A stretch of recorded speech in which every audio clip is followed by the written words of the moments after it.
We had some pride and self-righteousness. I would say more so me against hospitals. Like, I really do not like hospitals. Like, that's the last place I want to be.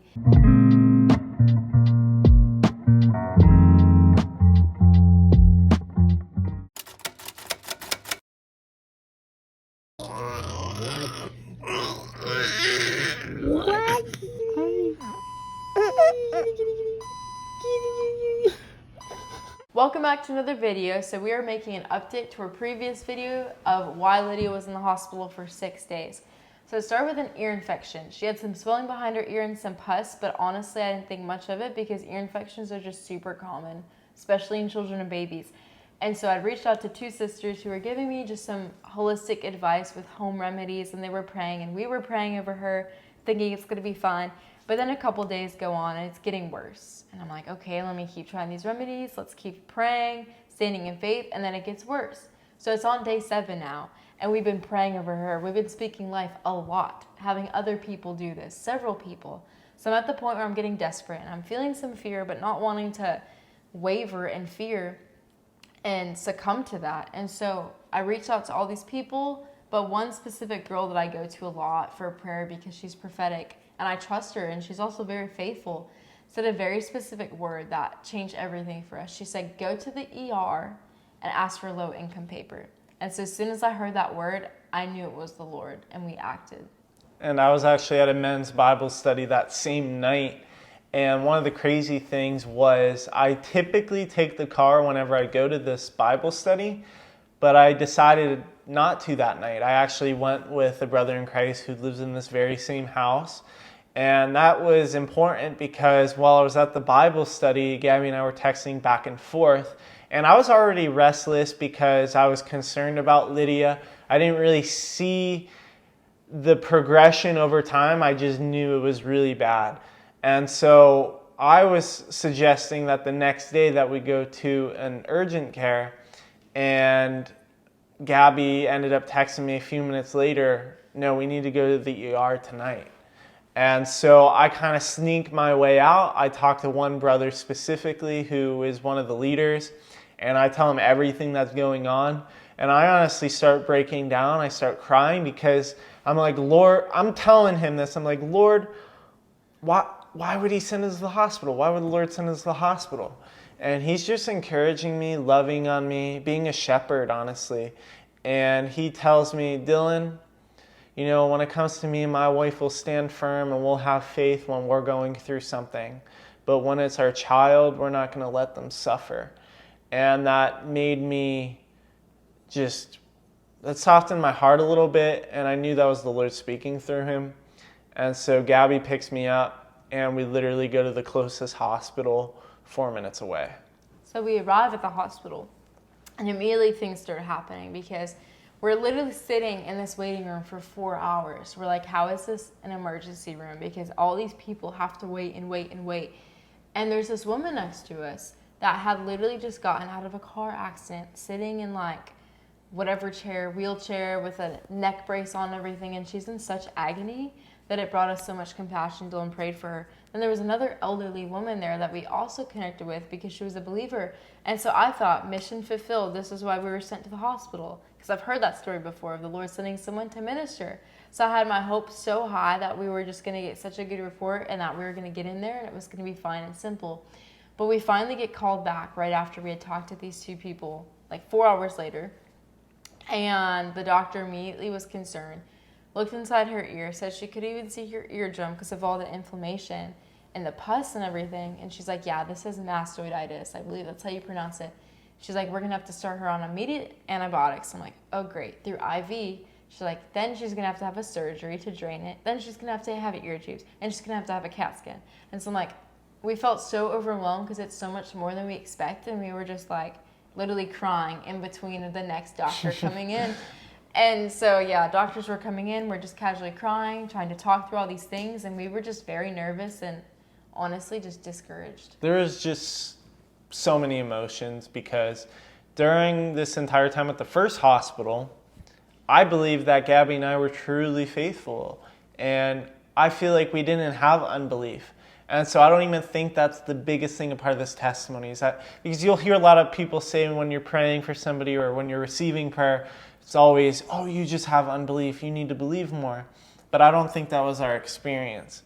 And that was why it was so tough, was because we were faithful at this hospital. We were praying for Lydia, but we also took the focus off ourselves. We prayed for those two ladies.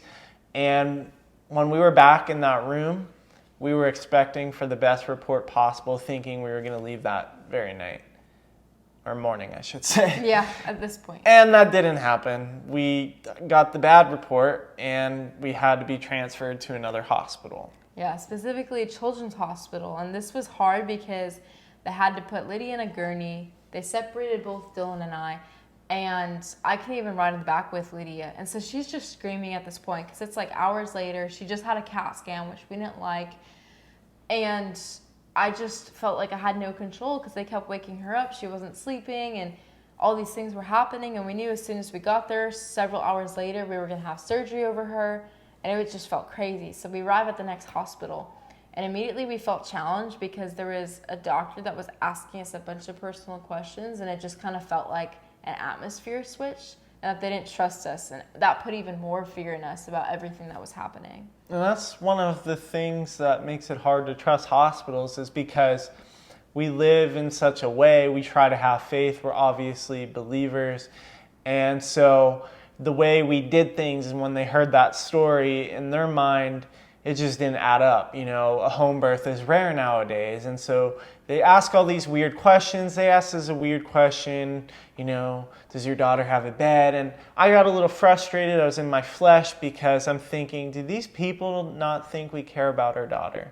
We were there the entire time. We never left her side. We were loving on her, and we were broken. We don't want to see our daughter in pain, so clearly we care. And we get it. You know, there's situations where parents aren't able to be at the hospital because bad things happen in this world, and we actually witnessed that, which we'll get into that. Mm-hmm. But it was just tough because just all these questions. Yeah, lots of questions. And so eventually it's like 9 a.m. They've done blood tests several times, which was so horrific. The worst part. Yeah, it was horrific to watch because we had to help hold her down. And it was just the worst cry we've ever heard her cry before. And they kept missing, so they had to poke several times to find a vein because baby veins are small. So that was just a disaster, and that happened our whole stay for 6 days. And so anyways, eventually her surgery rolls around. It's like 9 a.m. and that was very, very hard because they had to take Lydia away. They had to put her to sleep and do the surgery. And we just felt like we were at the mercy of God. We literally were, because now we had to trust God through people that aren't even born again, that he would just take over the hands of the surgeon. So we were very uncomfortable and cried so much during that point. And this is where the body of Christ came into play, because we had a lot of extra time. We were just waiting for the surgery to end. And if you are watching and you don't know, Gabby and I are in a community, a body of people who are also believers, and they were just supporting us, loving on us. We were updating them constantly in a group chat that we have. And so there was lots of prayers. They were helping us financially, because for all those 6 days, we were able to get food. And obviously I wasn't able to work because I was staying. And so it was just beautiful to see the body come together. And one thing that really broke me and softened my heart was one brother specifically sent me a voice message, and he was just crying and just loving on me, encouraging me. And it just felt like I had a father figure in that moment, which was special for me. And so I think even though there's hard parts of this testimony, there's some beautiful parts like that where the body really came in and played a crucial part. Yeah, I can't imagine if they weren't there during that surgery, just like supporting us, praying for us, and sending us a bunch of messages. Like that really kept our mind centered on the Lord. So surgery ended. They tell us like we could come visit her, and you know, she was just asleep after anesthesia. I always say it wrong. Anyways, after that happens, they're really sleepy for 24 hours. And so we had to have people check in every 30 minutes to check her vitals and everything. But as soon as she did wake up, there was such a change in Lydia, and she was so happy. Like the crazy part is she didn't have a fever. She wasn't tugging her ears. She wasn't screaming a lot or anything. So we didn't really know. But one thing it did affect was her happiness. You know, she wasn't her happy Lydia self for like a month and a half since she had gotten a cold. And so she was just smiling like all day right after the surgery. And she smiles so much now. Yeah, even. and laughs so much more. So like, wow, like she was in all this pain and we didn't even know. She was so silent about it, literally silent. And so, yeah, from this point on, it was just, honestly, for me, a lot of learning of endurance to endure waiting in the hospital and staying in the atmosphere that's so uncomfortable. And you know, they still had to continue doing blood work and things like that, which were not fun for Lydia. She had all these wires hooked up to her, so it was so hard for me to take care of her and like breastfeed her and hold her. And I couldn't even set her down really for the first 3 days we were there because she kept poking herself with like the things that it was just basically dangerous if I wasn't holding her. And it was hard for me to even hold her because I just felt like she was glass again, like all these wires and... Yeah, and it's like if you held her a certain way, like the wire would be like, it just wasn't fun, that part at all. It was so hard to hold her. And one of the things that I learned that I want to share before I forget is there was a lot of spiritual warfare as this was all going on. And I actually brought a book in this video because I read this book called Children's Deliverance. And I'm going to be completely honest, it was not the greatest book. Like, if I were to rate this, it'd be like a 3 out of 10, 4 out of 10 maybe. But there's two things from this book that really stood out to me. And there's basically testimonies of people who were in the hospital. And one of the things that this person would do is they would pray over the room. And I remembered that at the hospital. And so I made sure, even at the first hospital, I was just praying over each room that we would enter because you never know who is in there. You never know the doctors that were in there. Not everybody has the Holy Spirit, obviously. And so I'm praying and warring over the room, praying in the Spirit, like, Lord, I pray peace over this room. I pray that you would have your way in this room, that anyone who comes in this room, that they would just... that there wouldn't be an issue and that everything would work out, things like that. And I noticed that children, because it was a children's hospital, that they can be affected spiritually too. I'm not saying that they have a demon, but for example, I would always go out of the room to get food or water for Gabby and I. And I would always walk past this room where I'd see this kid, literally the same age as Lydia, maybe a little bit older, and he was always alone. Literally, always alone. No parents were in there. I would hardly ever see a nurse in there. And it just broke my heart. I had so much compassion. I ended up actually asking if I could go like hang out with him, pray for him. I was told no. But what it told me is that, you know, that kid being alone, that's going to affect him as he grows up. He's going to feel alone. He's going to feel like an orphan. And I'm bringing this up to say what I learned with Lydia is with the constant, you know, checking in on her, doctors coming in at 3 a.m., checking her vitals, always poking her to get her blood. It caused some trauma. And so after the whole hospital experience, Gabby and I actually prayed over her.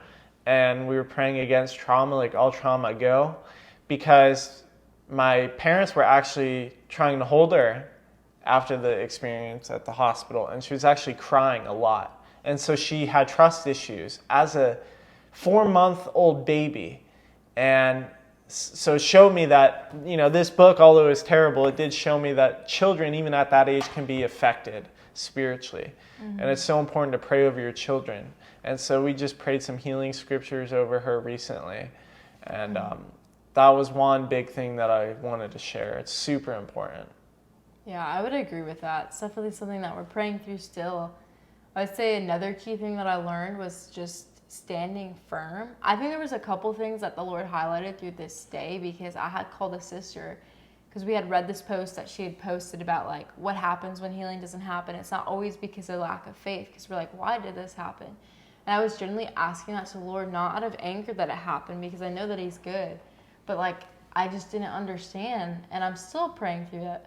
And I feel like a couple things were highlighted and even another thing that I had thought of. But one thing which I think might be controversial is divine discipline. So I'm not going to go too far into that. You can seek the Lord what that means. But he'll do whatever he has to do to get someone's attention and to ultimately get to the soul. Second thing I believe is we had some pride and self-righteousness. I would say more so me against hospitals. Like, I really do not like hospitals. Like, that's the last place I want to be because I just do not trust the people there. But I did meet a lot of good nurses, so that reassured me that not everybody has a bad heart motive, although some do. But I think I had judgment even towards some people that go to hospitals, but now I have compassion in those areas. It's not going to obviously be what we go to next time Lydia is sick unless, it needs to happen. But I think after that, it really softened our heart to understand where people are at. And then a third thing that I've been thinking of recently is standing firm, because we had several doctors come to us and kind of push certain agendas on us. It was very hard for us to stand firm, and we were put in those circumstances.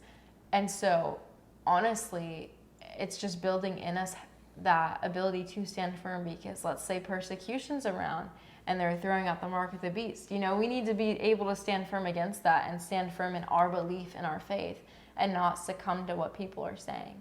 Because even in the hospital setting of something that's way less severe as the mark of the beast, it was hard still to stand firm in that.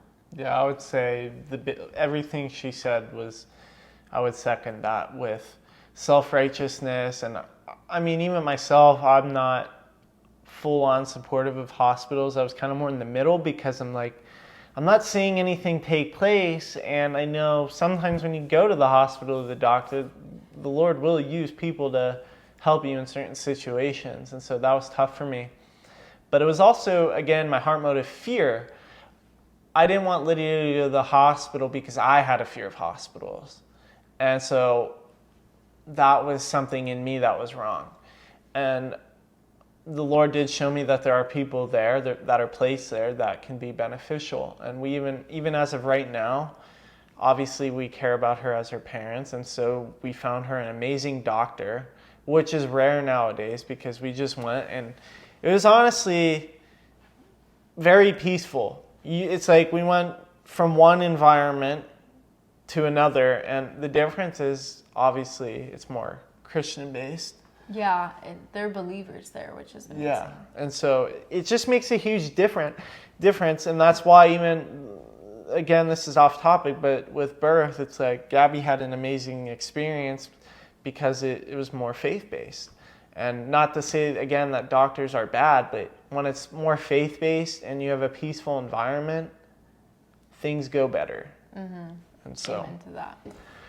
That's the story. We might have missed certain things because we're saying it with our words, but we have a full-on post about this. It's on our Instagram, and so you can check it out there. Just follow our links down below, and we will see you in the next one. Thank you guys for watching.